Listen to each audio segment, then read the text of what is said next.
நாங்கள் சொன்னோம், இது விஷண்டா, குடிச்சா செத்து போயிடுவீங்கன்னு. அவங்க சொன்னாங்க அது விஷமானு நாங்கள் நக்கி பார்த்துட்டு சொல்கிறோம்னாங்க. நக்கி பார்த்துட்டு இப்போ தொண்டை கவுதே, கரண்ட் இல்லை, கரண்ட் பில்லு வரல, தண்ணி நிற்கிது, இது அல்ல அது இல்லைன்னா நாங்கள் என்னடா பண்ண முடியும்? நக்குனது நீங்கள் விஷம். நன்றி, வணக்கம். ஸ்நேகானந்தன் உரையாற்றும். போராளி ஓய்வதில்லை என்ற தலைப்பு என்பதுதான் இந்த கூட்டத்தினுடைய முத்தாய்ப்பாகவும் ஒரு மிகப்பெரிய ஆளுமை மிக்க கருத்தாகவும் நான் பார்க்கிறேன். நண்பர்களே, இந்தியாவில் குறிப்பாக தமிழகத்தில் அரசியலில் எத்தனையோ தலைவர்களை இந்த தமிழ்நாடு பார்த்திருக்கிறது. அரசியல் தலைவர்கள் என்றால் ஒன்று மக்களை சந்திப்பதும் வாக்குகளை வாங்குவதும் ஆட்சி அமைப்பதும் அல்லது அதிகாரத்தை கைப்பற்றுவது மட்டுமே ஒரு தலைவருக்கான முக்கியமான தகுதியாக பார்த்து கொண்டிருந்த காலகட்டத்தில் ஒரு தலைவன் மட்டும்தான் தன்னுடைய 14 வயதிலிருந்து போராளியாக இந்த களத்தில் குதித்தான் என்றால் அதுதான் முத்தமிழறிஞர் கலைஞருடைய இவ்வளவு பெரிய ஆளுமையாக நான் பார்க்கிறேன்.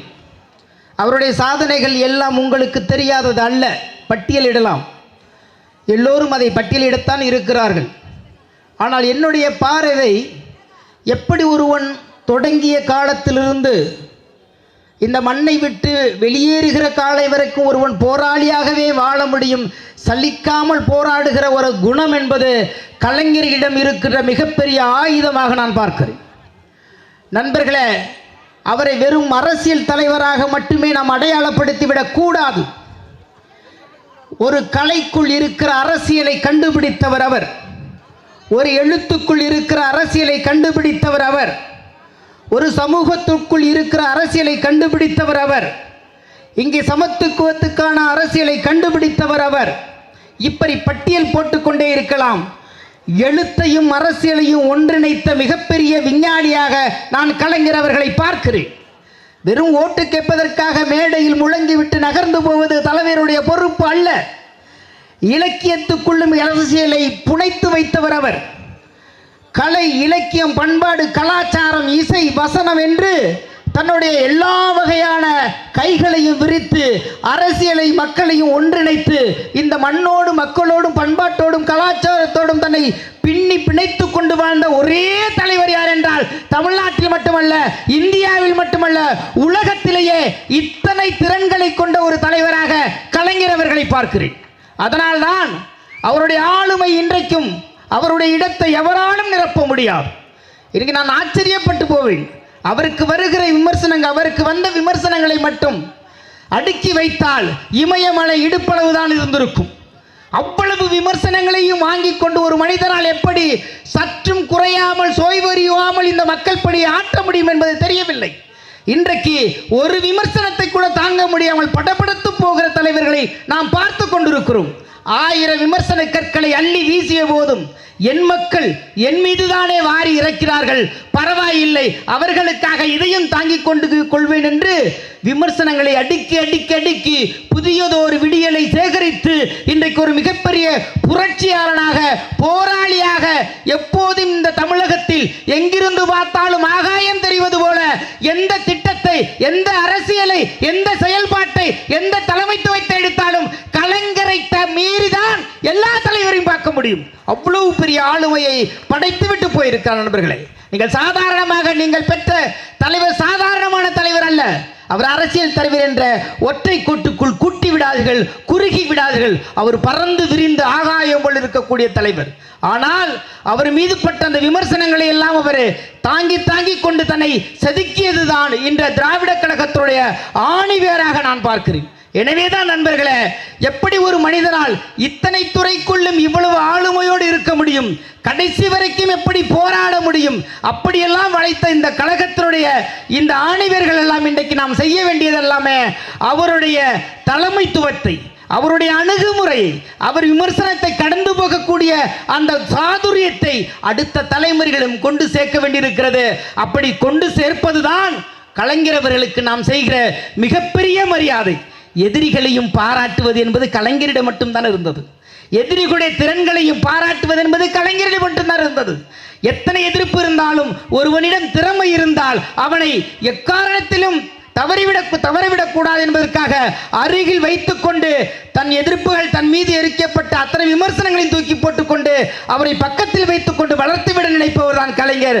அப்படி வளர்ந்தவர்கள் தான் இன்றைக்கு தமிழ்நாட்டில் இருக்கின்ற அநேகமான எழுத்தாளர்களும் இலக்கியவாதிகளும்.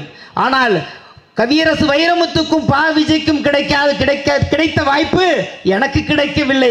அவர் அருகில் உட்கார்ந்து அவருடைய இலக்கியத்தை கேட்க, அவர் அருகில் உட்கார்ந்து அவரோடு நம்ம சம்பவங்களை பேசி தீர்ப்பதற்கான எந்த சந்தர்ப்பமும் கிடைக்கவில்லை. ஆனால் நான் அவரிடம் எப்படி இப்படி ஒரு குணம் படைத்தவரை சந்திக்காமலே போய்விட்டோம் என்று எனக்கு ஒரு வருத்தம் இருந்தது நண்பர்களே. அதை இந்த மேடையில் முதலாக நான் பதிவு செய்கிறேன். அவர் கடைசியாக எழுதிய ஒளியின் ஓசை, பொன்னர் சங்கர் போற படங்களில் என்னுடைய பாட்டும் இருந்திருக்கு.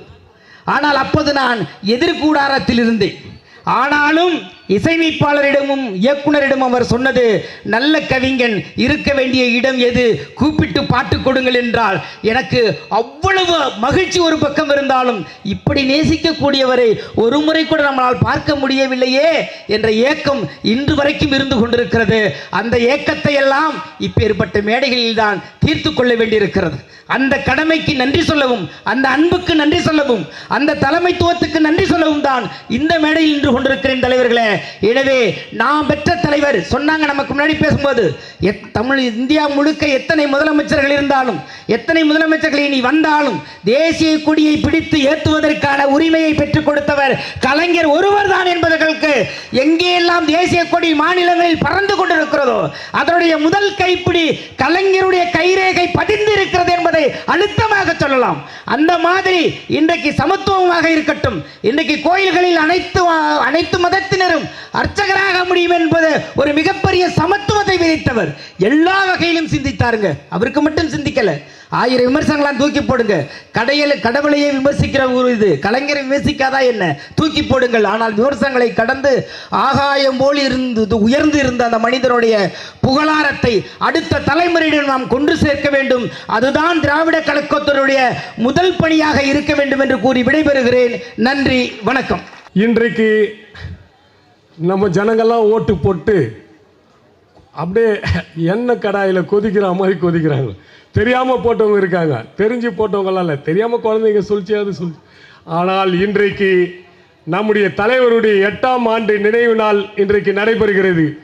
அண்ணன் சொன்னார், கொடியேற்றுகின்ற உரிமையை இந்திய உபகண்டத்தில் வாங்கி தந்த பெருமைக்குரிய தலைவர் நம்முடைய மறைந்த தலைவர் டாக்டர் கலைஞர், முத்தமிழறிஞர் டாக்டர் கலைஞர்.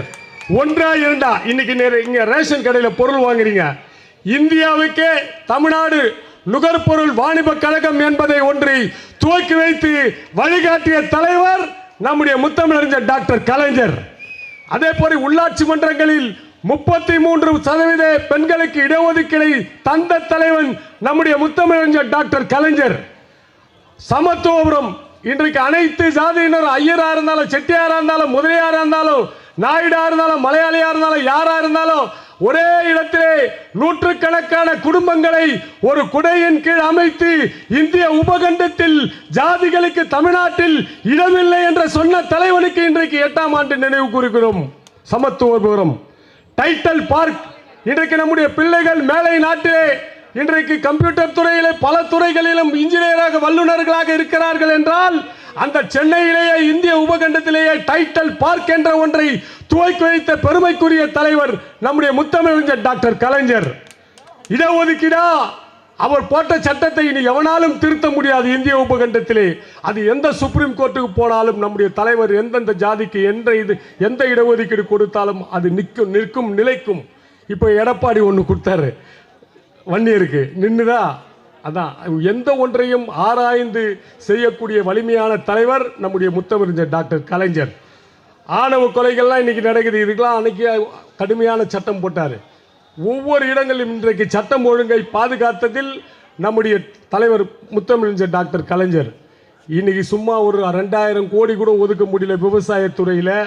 நம்முடைய முத்தமிழறிஞர் டாக்டர் கலைஞர் 7000 கோடியை வேளாண்மை துறையிலே வாங்கிய வங்கிக் கடன் எந்த வங்கியிலும் வாங்கியிருந்தாலும் அனைத்து கடன்களையும் ரத்து செய்த பெருமுக்கு தலைவர் நம்முடைய முத்தமிழர் டாக்டர் கலைஞர் அவர்கள்.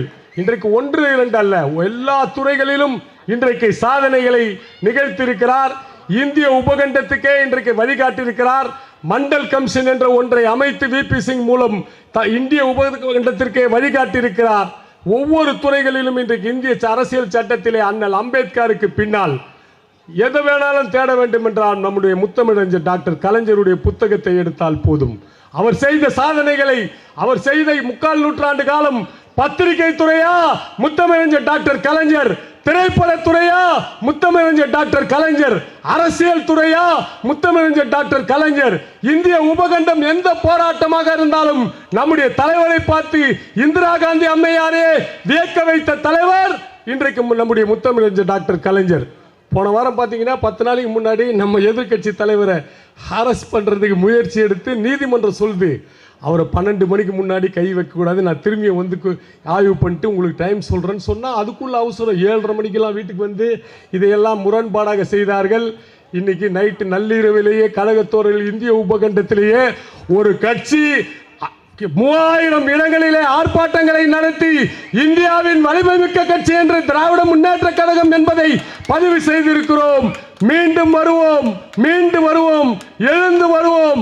விரைவில் ஓராண்டுகளில் விஜய்க்கு முடிவு கட்டுவோம். விஜய் பிள்ளைகளுக்கு பாடம் புகட்டுவோம். தமிழ்நாட்டு மக்களே, எங்களை நம்புங்கள், எங்கள் பின்னால் நில்லுங்கள். அந்த 2500 அல்ல 3000 தருவார். 6 சிலிண்டர் அல்ல, அட்லீஸ்ட் 3 சிலிண்டராவது தருவார். ஏமாற்று பேர்வழிகளை ஏமாந்தது போதும், இனி எங்கள் பின்னால் வாருங்கள் என்று கூறி, வாழ்க தமிழ் என்று கூறி விடைபெறுகிறேன். நன்றி, வணக்கம்.